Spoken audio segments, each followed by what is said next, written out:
lo dijo en la primera hora.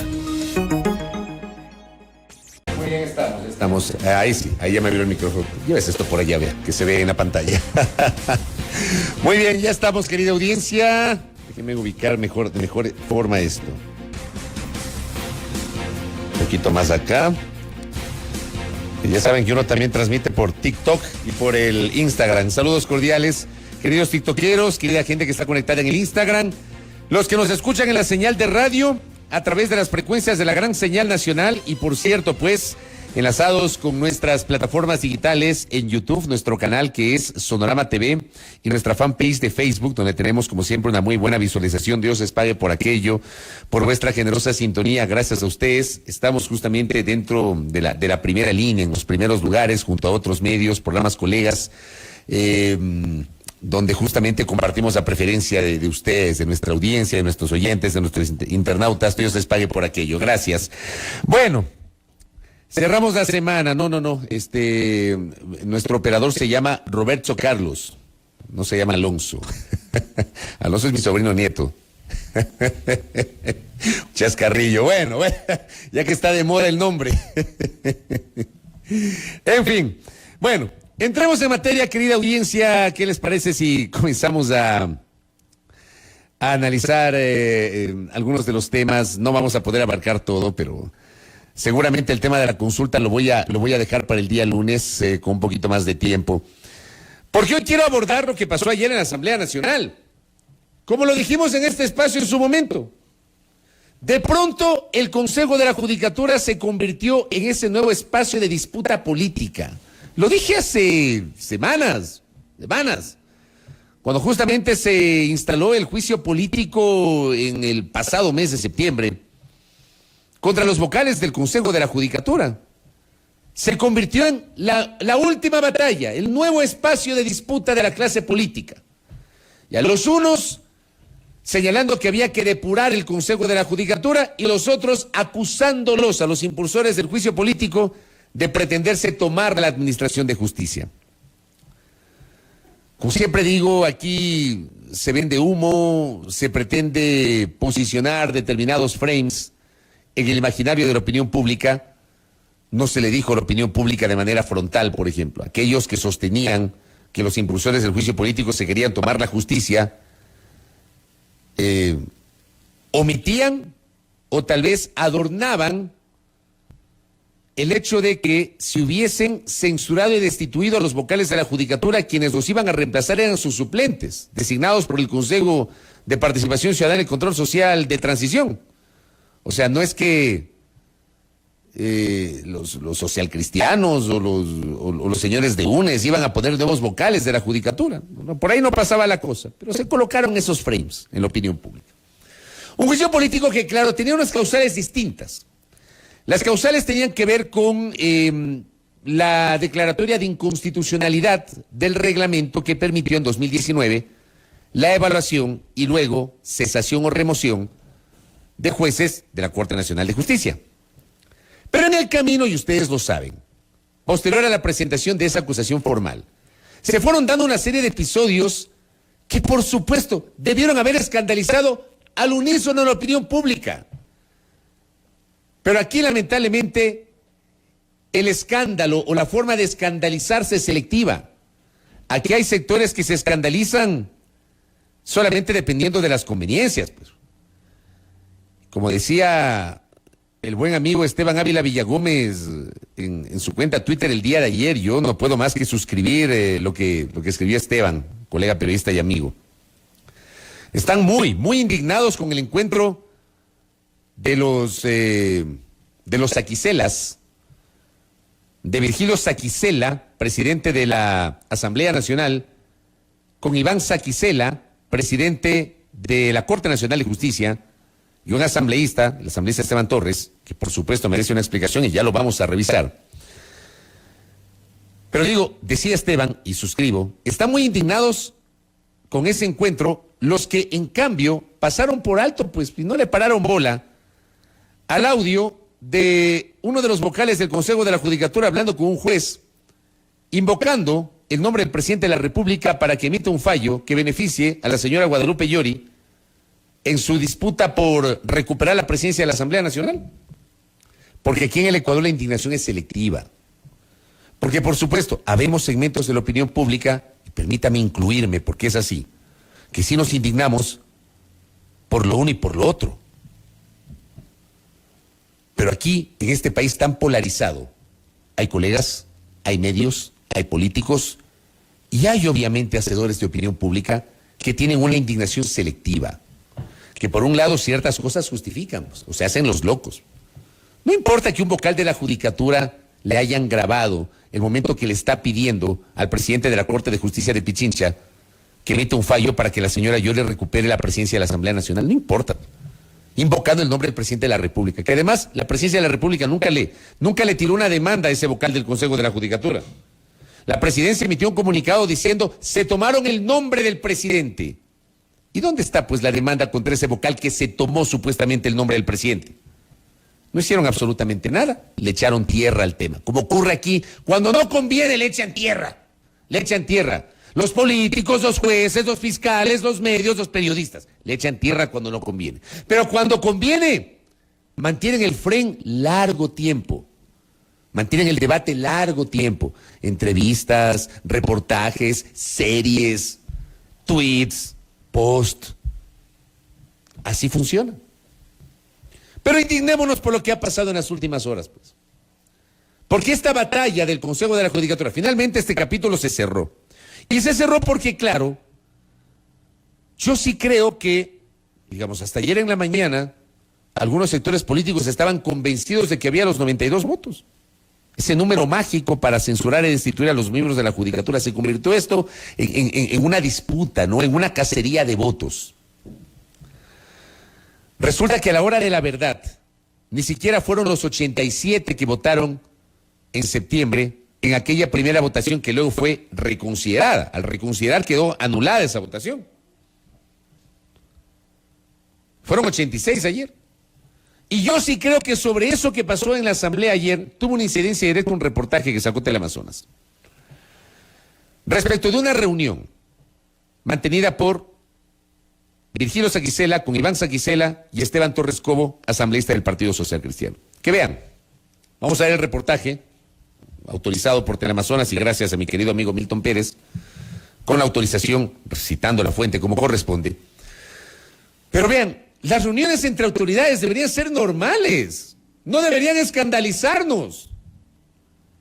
Pero ¿saben qué? Primero, háganlo a la luz de la opinión pública. Si mañana pasado les ven o les toman fotos, expliquen por qué estaban reunidos y no se hagan los locos. El problema es que en este caso, primero lo negaron y luego hasta se olvidaron. Se olvidaron de una reunión que fue aparentemente la semana anterior. ¿Tiene listo el reportaje? Pongamos el reportaje de Teleamazonas para entrar en materia, porque yo sí creo que ese reportaje termina incidiendo en el hecho de que los señores de la Judicatura se salvaron. Vamos con la nota. A las 17 horas en punto del pasado 4 de octubre comenzó el movimiento en los exteriores de la vivienda del presidente de la Asamblea Nacional. Virgilio Saquicela es el anfitrión en esta inusual cita de poderes. No es una reunión cualquiera. El presidente de la Corte Nacional de Justicia, Iván Saquicela, y Esteban Torres, líder de la bancada social cristiana, son parte de los invitados. Puede ser posible que hoy el más visible representante del Partido Social Cristiano en el Legislativo, aliado al correísmo, llega a las 17 horas y 7 minutos. Consultado sobre esta reunión, Torres intentó negarla. Desviando la atención de nuestra pregunta concreta, trató de referirse a la cita que sí fue pública en la Mesa de Seguridad de la Asamblea Nacional el pasado 6 de octubre. Bueno, la última vez que estuvieron todos, bueno, es donde yo también estuve presente, fue en la reunión de seguridad. Una reunión de seguridad de la mesa. En la casa del doctor Virgilio Saquicela. En la casa del doctor Virgilio Saquicela. No me he reunido yo, pero no sé si han habido conversaciones, ¿no? Pero la certeza de nuestra inquietud por esta reunión privada en la casa del presidente del Legislativo dio un giro a las respuestas de Torres. Descarta completamente esa reunión. ¿Y a usted quién informó que hubo una reunión? Me lo contaron. Sí, habrá que ver, pero... Hay un registro sobre esa reunión. ¿En dónde hay un registro? De video. ¿Hay un video? Ah, no he sabido. Pero bueno, en todo caso, ¿Se reunió o no se reunió? yo he conversado con el presidente de la Corte por varios temas durante ¿Esta reunión con el presidente de la Asamblea también? Bueno, deberían preguntar al presidente de la Corte, ¿no? El presidente de la... ¿Usted estuvo en esa reunión? Yo he asistido a algunas reuniones, he estado yo, ¿sí? Sí. La de la semana pasada en la casa del doctor Virgilio Saxel. Se dice primero. ¿Pero qué se trató en esta reunión? ¿Ah? No obstante, el registro de video lo confirma. Ese mismo 4 de octubre, 13 minutos después del arribo de Torres, a las 17 horas con 20 minutos, llegaba otro de los invitados, nada menos que el presidente de la Corte Nacional de Justicia, Iván Saquicela Rodas. Insistimos en una entrevista con el presidente de la Corte Nacional de Justicia, Iván Saquicela, pero a través de mensajes nos ha dicho que su interés es institucional, que hará un pronunciamiento más adelante. Información que obtuvimos previamente daba cuenta de esta reunión que fue planificada días atrás. Una cita que el anfitrión no la recuerda. ¿La coincidencia los tres allí? No hemos estado los tres. Anoche estuvimos los tres. El 4 de octubre. No recuerdo si la fecha que usted me dice. Virgilio Saquicela reconoce su amistad con Esteban Torres y parentesco con Iván Saquicela, que se ha juntado por separado para hablar de todo. Para cuestiones particulares, incluso con el presidente de la Corte nos une un nexo de familiaridad. Pero de esta reunión que se produce en medio del fuego cruzado con el Consejo de la Judicatura y la pugna por la presidencia del organismo, una semana después, no recuerda. A veces temas más de índole particular, personal, cuando me he reunido, las veces que me he reunido en la casa del presidente de la Corte de Justicia, o en la casa o departamento de la Asamblea Torres, o en mi casa cuando ellos... ¿La coincidencia los tres allí? No hemos estado los tres. Entre otros. ¿Quién más está? No sé quién más. Usted dígame. Ahí le falta, no, ahí no tiene la información completa. Por eso vengo directo a la fuente. Vamos a ver qué pasa. Y bien puede no tener nada de extraño, pero... Y bien puede no tener nada de extraño. Y ahí se nos quedó, ya se acababa la nota de Fausto. Puede no tener nada de extraño. ¿Pero por qué lo niegan? Es que ese es el punto. Y cuando lo niegan, cuando dicen no me acuerdo, si no me acuerdo no pasó, como dice Thalía, entonces obviamente entra la duda. Pero a ver, aquí quiero recoger un comentario que hace mi buen amigo y colega Andrés Reliche, que también hay que, permite creo abonar al debate, ¿no? ¿Quién graba el video? ¿Quién filtra el video? ¿Y con qué intencionalidad? Nada es casual, querido amigo. Significa que le estaban haciendo seguimiento a las autoridades. Esto es una práctica común. Yo creo que son inquietudes totalmente válidas las que plantea Fausto. Pero ya, o sea, más allá de la intencionalidad, que es verdad lo que dice Andrés, nada es casual. Más allá de que alguien grabó, filtró, qué sé yo, le pasó al canal, todo lo que ustedes quieran. Pero ¿por qué niegan la reunión? ¿Por qué lo niegan? O sea, lo más normal es que si es una reunión de amigos, es una reunión de amigos. Virgilio Saquicela tranquilamente puede decir, Iván Saquicela es mi familiar, tengo el derecho de conversar con él, y Esteban Torres es un amigo. Díganlo. Pero ¿por qué se hacen los locos, se sorprenden, se asustan, no saben qué contestar? Entonces ahí, cuando pasan esas actitudes, donde no hay frontalidad ni sinceridad por parte de nuestros políticos, es cuando entra la duda en el común de los ciudadanos. Y claro, pues, luego de que se difunde ese reportaje, vino a la votación en la Asamblea, quizás no hubo votos para censurar y destituir a un organismo que es totalmente impresentable. ¿Ya? Totalmente impresentable. Porque hoy estamos hablando de esto, de para qué fue la reunión. Que yo sí creo que el presidente Saquicela, o los presidentes Saquicela, de la Asamblea y de la Corte, tranquilamente podían explicarle al país por qué mantuvieron una reunión con un legislador. Tranquilamente. Pero de la manera como respondieron ante las inquietudes periodísticas es cuando se genera la duda, luego vino la votación y finalmente se archivó el juicio político contra los señores de la Judicatura. Que además se van sin responderle al país sobre las presiones a jueces, sobre la filtración de audios, sobre su relación con el poder político, sobre supuestas ofertas de canonjías a legisladores. ¿Se quedan ahí? Sin responderle al país. Así se quedan. Eso es lo que pasa en el Ecuador. Por eso yo iniciaba el comentario suscribiendo aquel tuit que escribió el colega Esteban Ávila. Hoy, la misma gente que se escandaliza por este video que les acabo de mostrar, que lo difundió en el noticiero de Teleamazonas, no dijo nada sobre la difusión del audio de un vocal presionando a un juez, tomando el nombre del presidente de la República. Que aquí somos absolutamente selectivos. Al final digo, la justicia queda en estas manos, ¿no? La justicia queda en estas manos. Y vean, querida audiencia, el problema es que esto no es de ahora. Esto es de siempre.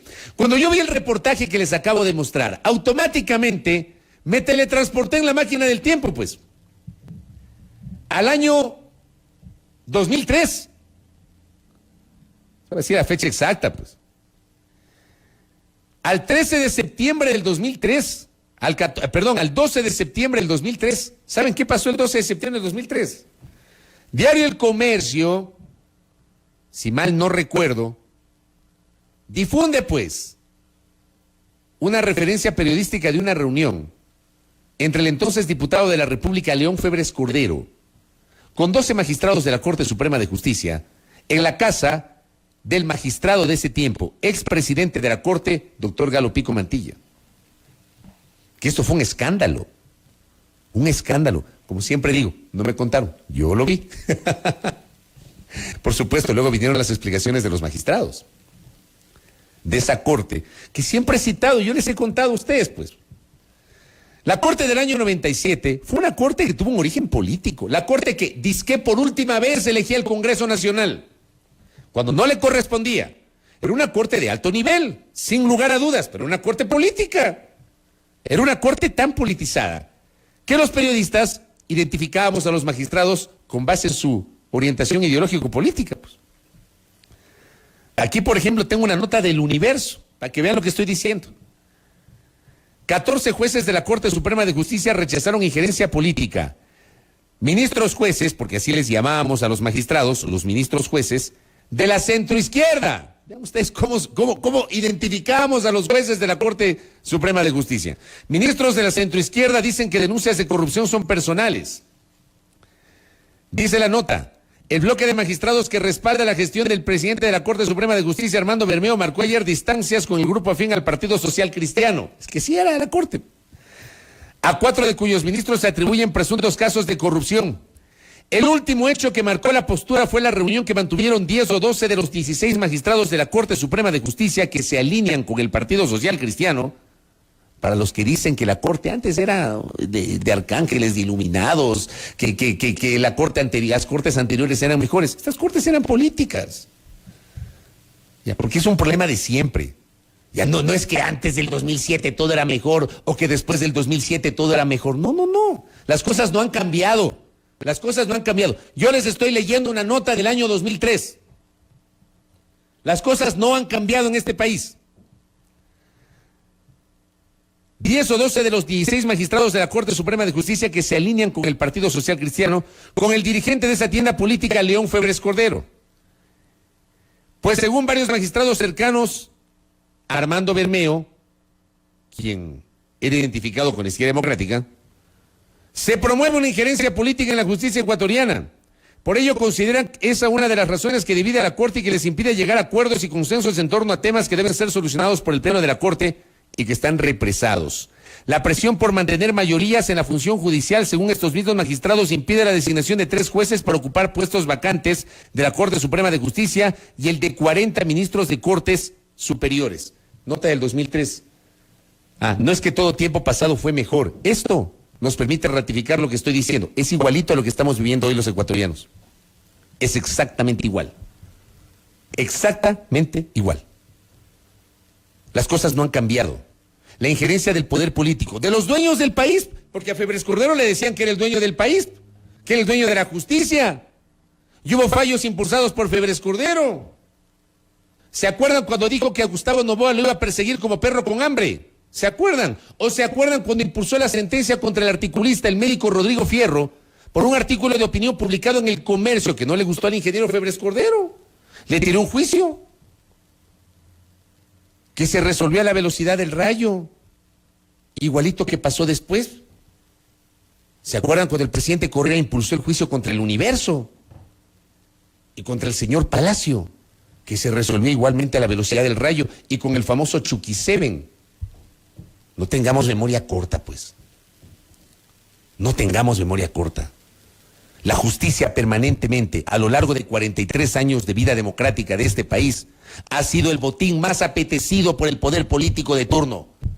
Pasó antes, pasa hoy y con seguridad seguirá pasando mañana, porque aquí no hay ninguna intención de cambiar las cosas. Pero hoy se queda, como digo, esta judicatura, que además, aparte obviamente de estas denuncias de presiones, de los audios, resulta que entre vocales no se llevan, están peleados con el presidente de la Corte Nacional de Justicia, a quien en una cosa inédita lo suspendieron hace pocos meses. A ese nivel llega la disputa. No hablan, por ejemplo, de mejorar la calidad de la administración de justicia. No hablan, por ejemplo, de llevar a la excelencia los procesos de selección, de calificación y de dar seguimiento al trabajo de los jueces. No hablan de eso. No hablan, por ejemplo, de dotar de infraestructura adecuada, que eso tiene que hacer la judicatura, de recursos e infraestructura a los juzgados y a las cortes. Y esto saben los abogados en libre ejercicio, muchos de los cuales nos honran con su sintonía, que resulta que hay juzgados en donde no tienen ni siquiera tinta para tóner para las impresoras. No tienen problemas de internet. Se supone que después de la pandemia, esto ya debió haber sido todo tecnológico, automatizado, etcétera. Resulta que hasta problemas de internet han tenido. Eso tiene que ser la judicatura, pero la judicatura está en otras. La judicatura está más pendiente de sancionar a jueces por determinadas situaciones, en algunos casos, por fallos que no les gustan, ¿ya? O de bronquearse con el presidente de la Corte Nacional de Justicia, o el propio presidente Saquicela, que le debe una respuesta al país sobre esta reunión. Por cierto, la próxima semana, vean, les apuesto a que la próxima semana vendrá otro escenario vinculado a la Administración de Justicia, porque entiendo que en pocos días vencerá el plazo para que el presidente de la Corte remita al Consejo de Participación Ciudadana y Control Social la terna para la designación del nuevo vocal de la Judicatura en representación de la Corte, que deberá ser el presidente o presidenta de la Judicatura. Les apuesto, les doy mi cabeza a que eso también estará marcado por la controversia, con toda seguridad, porque este país es así, y porque nuestras autoridades son así, porque es una reproducción permanente de lo que estamos viviendo. Los mismos que criticaron, o me envía la abogada Cardoso mensaje en este momento, los mismos que criticaron al Consejo de la Judicatura del doctor Yalc, hoy justifican lo que hace el actual Consejo de la Judicatura. Cuando tanto lo que hizo el Consejo de la Judicatura del doctor Yalc, cuanto lo que hace este Consejo respecto de la sanción a los jueces, utilizando la figura del error inexcusable, cuestionemos lo uno, pero también lo otro. Estuvo mal antes y está mal hoy. No es que estuvo mal antes porque era Yalc y está bien hoy porque es Murillo. O para los otros, estuvo bien porque era Yalc o está mal porque es Murillo. No, estuvo mal antes y está mal hoy. Porque a los jueces tienen que quitarles esa carga de que si no fallan como quiera el poder político de turno, el poder mediático de turno, qué miedo, les van a sancionar, les van a suspender, los van a remover, los van a votar. Hay que quitarles esa carga. Y la actual judicatura no le ha garantizado esa tranquilidad a los jueces de la República. Las evaluaciones que deberían ser públicas, con criterios objetivos, no subjetivos. Objetivos. Evaluaciones que además deberían ser imparciales, ajustadas a estándares internacionales. Todo eso tiene que ser la judicatura. Y abrirse a la opinión pública. Pero ¿saben qué? Seguramente lo que yo estoy diciendo es absolutamente utópico. Completamente utópico. Porque en este país, como les acabo de mostrar, en este país, uno de los grandes problemas es que permanentemente el poder político de turno lo que quiere es apropiarse de la justicia. Así tal cual. Los episodios, obviamente, pues, de estos 43 años, la justicia en manos del ingeniero Febres Cordero, después en el 2004 cuando removieron inconstitucionalmente a la Corte Suprema de Justicia, Remoción que fue tan inconstitucional que la Corte Interamericana de los Derechos Humanos falló en contra del Estado ecuatoriano. Y claro, nunca aplicaron el derecho de repetición, pues. El Estado tuvo que indemnizar a los magistrados de la Corte Suprema de Justicia y a los vocales del Tribunal Constitucional que fueron destituidos inconstitucionalmente por el Congreso con una mayoría liderada por el gobierno de turno, el gobierno del presidente Gutiérrez, que Gutiérrez nunca reconoce eso. Pero fue el presidente Gutiérrez el que en noviembre del año 2004 convocó una sesión extraordinaria del Congreso para que remuevan a la Corte Suprema de Justicia. Fue el gobierno de Gutiérrez. Y luego, con los votos de la Sociedad Patriótica, del PRIAN, del Movimiento Popular Democrático y de otras organizaciones políticas, se comieron a la Corte Suprema de Justicia y provocaron que 9 años después la Corte Interamericana de los Derechos Humanos nos sentencie, para variar, al Estado ecuatoriano. ¿De dónde sale la plata? Del bolsillo de los ecuatorianos. Y nada de derecho de repetición. Como pasó después de la consulta popular del 2011, la metida de mano en la justicia. ¿Se acuerdan? Como pasó después con la consulta del 2018, la creación del Consejo de Participación Ciudadana y Control Social de Transición, que le hizo más daño que bien a la ya endeble institucionalidad de la República, y hoy estamos pagando esas consecuencias. Y como pasa hoy, cuando tenemos vocales que están ahí, haciéndose del poder y no lo quieren soltar, donde hasta invocan el nombre del presidente.